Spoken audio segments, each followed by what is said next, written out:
Bulan kemarin saya harus menghadiri undangan bisnis yang mengharuskan saya berangkat ke New York. Sebuah perjalanan yang melelahkan bagi saya.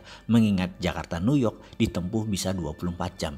Dan saya malas membayangkan duduk dalam pesawat selama 24 jam tersebut. Gara-gara perjalanan tersebut saya jadi keinget pertemuan terakhir dengan senior saya di kampus dulu yang bekerja di New York University sebelum pindah ke Yale University di tahun 2003, yaitu Profesor John Barr. Di mana saya waktu itu diundang sebagai salah satu responden, salah satu riset yang dia lakukan. Sebagai seorang guru besar psikologi, di sana John dikenal dengan sebuah eksperimen yang bernama Barr-Holloway Teori. Karyanya demikian terkenal dan saya sangat bangga menjadi juniornya yang dipercaya untuk ikut di salah satu riset tersebut. Karyanya itu juga ditulis oleh Malcolm Gladwell dalam buku Blink sehingga menjadi terkenal ke seluruh dunia. Risetnya ini sederhana, yaitu menguji kekuatan kata-kata yang berefek pada tubuh manusia. Dalam riset Barr, dia bereksperimen terhadap 40 mahasiswa yang telah bersedia melakukan hal yang diperintahkannya untuk mengulang dan berkata-kata pada diri sendiri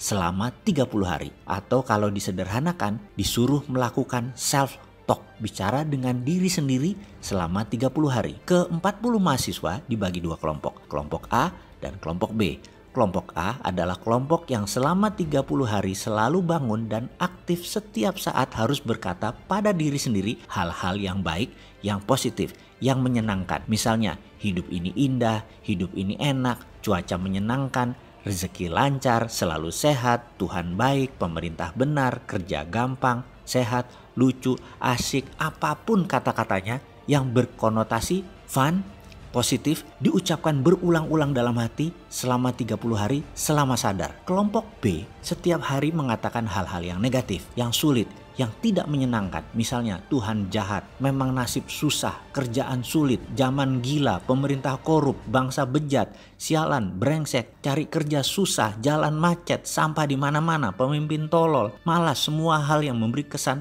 marah, bete, galau, semua dikatakan berulang-ulang selama 30 hari selama sadar, kecuali tidur. Di hari ke-30, mereka diperintahkan untuk datang ke kampus antara jam 10 sampai jam 13. Sepanjang hallway atau koridor disiapkan kamera yang banyak karena ada 100 responden dari beragam latar belakang hadir untuk menilai. Kita melihat via monitor, via kaca cermin yang semua tidak diketahui oleh peserta. Saya termasuk di antara 100 koresponden tersebut. Kami tidak tahu mana yang dari kelompok A, mana yang dari kelompok B. Kami hanya dikasih kertas, ada gambar foto peserta, beserta nama. Di sana ada dua kolom, A dan B. Kita hanya disuruh melihat gerakan mereka dan menulis apa perasaan kita pada saat itu.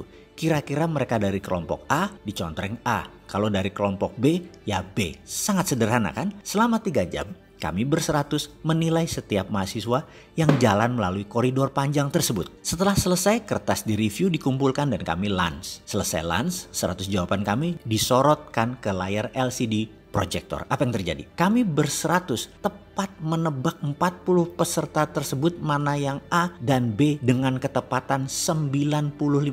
Kami semua kaget. Namun kalau dipikir-pikir, ekspresi atau aura atau citra diri mereka demikian jelas terbaca, ceto. Kekumuhan pancaran wajah peserta demikian jelas tergambar. Padahal ia pada saat itu menggunakan 3-piece suit yang rapih, jas 3 lapis, sangat perlente. Kesuraman terpancar walaupun dia pakaian rapih. Dan dia dari kelompok B. Di sisi lain, pancaran gloomy atau berkilau wajahnya berbinar dari salah seorang peserta walau dia hanya mengenakan jeans dan kaos oblong.